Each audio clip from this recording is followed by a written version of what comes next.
দিনহাটা ২ নম্বর ব্লকের সাহেবগঞ্জে বিডিও অফিসের সামনে থাকা এসআইআর এর ভোট রক্ষা শিবির পরিদর্শনে এসেছেন উত্তরবঙ্গ উন্নয়ন মন্ত্রী উদয়ন গুহ। সোমবার উত্তরবঙ্গ উন্নয়ন মন্ত্রী উদয়ন গুহ সেখানে ভোট রক্ষা শিবিরে পরিদর্শনে গেছেন। মূলত এসআইআর এর দ্বিতীয় পর্যায়ের শুনানি পর্বের কাজ চলছে জোর কদমে। যাদের লিঙ্কেজ নেই বা বিভিন্ন কারণে খসড়া ভোটার তালিকা থেকে যাদের নাম বাদ গেছে তাদের হিয়ারিং করছে কমিশন। সেই মোতাবেক চলছে শুনানি। আর সেই কাজকর্ম কতটা এগোচ্ছে, তৃণমূল কংগ্রেসের দলের কর্মী সমর্থকেরা কতটা সহযোগিতা করছেন ভোট রক্ষা শিবির থেকে, সেই সমস্ত বিষয়ে খতিয়ে দেখতেই এদিন ভোট রক্ষা শিবির পরিদর্শন করেছেন উত্তরবঙ্গ উন্নয়ন মন্ত্রী উদয়ন গুহ। উত্তরবঙ্গ উন্নয়ন মন্ত্রী উদয়ন গুহ জানিয়েছেন, কে তাদের ভোটার কে নয় তা তিনি দেখবেন না, প্রতিটি বৈধ ভোটারের পাশে থাকবেন তিনি। নির্বাচন কমিশনের বিরুদ্ধে ক্ষোভ উগরে দেওয়ার পাশাপাশি ভোটারদের নিয়ে ছেলেখেলা করা হচ্ছে বলেও কিন্তু কটাক্ষ করেছেন মন্ত্রী উদয়ন গুহ।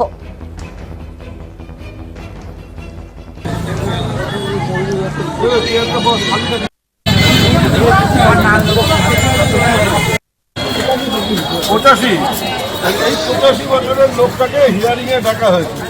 একে নতুন করে প্রমাণ দিতে হবে যে এই লোকটা ভারতবাসী, একা এর নড়ার ক্ষমতা নেই। তাকে ডেকেছেন, ভালো করেছেন। এবার তাকে একটা লোক দিয়ে ডিএলএ 2 গিয়ে সাহায্য করে।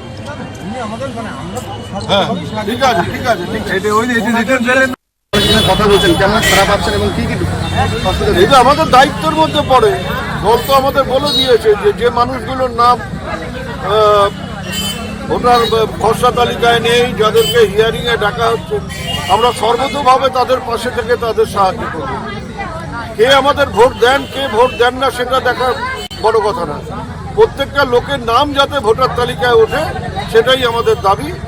সেই দাবি নিয়েই এখানে আছি এবং মানুষকে যতটা সহায়তা দেবার চেষ্টা করছি সেগুলো দেবে। একটা মেন্টাল সাপোর্টও আছে। এই যে এখানে এসছি, যারা অনেকে ভয় পাচ্ছিলেন এখন সাহস পাচ্ছেন। রাজ্যের মানুষের কাছে দেখিয়ে দেন যে নির্বাচন কমিশন কি অত্যাচার করছে সাধারণ মানুষের উপর এবং এই বয়স্ক নাগরিক। দাদা আপনি কাঁদছেন কেন? কেন কান্না করছেন? কান্না করা নয়, ভয়ে আছেন কি? ভয়ে আছেন? ঠিক আছে ঠিক আছে, আমরা কথা বল।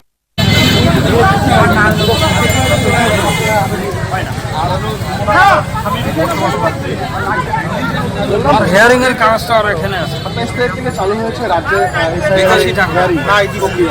এবং দেখা যাচ্ছে গতকাল আমরা লক্ষ্য করেছিলাম দিনহাটা 1 ব্লকের মধ্যে প্রায় 96 বছরের এক বয়স্ক তার এসআইআর এর নোটিশ এসেছে এবং আজ দেখা যাচ্ছে প্রায় 60 বছরের অধিক অনেক বয়স্ক লোক রয়েছে, তাদের নামগুলো রয়েছে। কি আমি তো আজকেই এখনই দেখলাম একজন 85 বছরের উপরে বয়স, সোজা হয়ে হাঁটতে পারেন না, সাথে স্ত্রী আছে। তাদেরকেও নতুন করে প্রমাণ করতে হচ্ছে যে তারা ভারতবাসী। তাদেরকে এত বছর ধরে ভোট দিয়ে এলেন, এত বছর সরকার তৈরি করার পরে তাকে এখন বলতে হচ্ছে যে আমাকে ভোটার তালিকায় নাম তোলা হোক। এগুলো ছেলে মানুষই হচ্ছে, এগুলো ভোটারদের নিয়ে ছেলে খেলা করা হচ্ছে। মানুষের যে অধিকার, সেই অধিকার নিয়ে ছিনিমিনি খেলা হচ্ছে। এর বিরুদ্ধে সবার প্রতিবাদ করা হচ্ছে। কেন এখানে এসেছেন?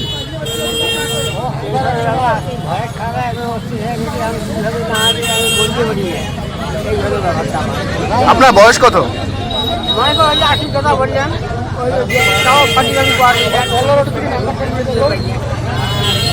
আপনার তো চোখ দিয়ে দেখা যাচ্ছে, মনে হয় জল এমনটাই দেখা যাচ্ছে।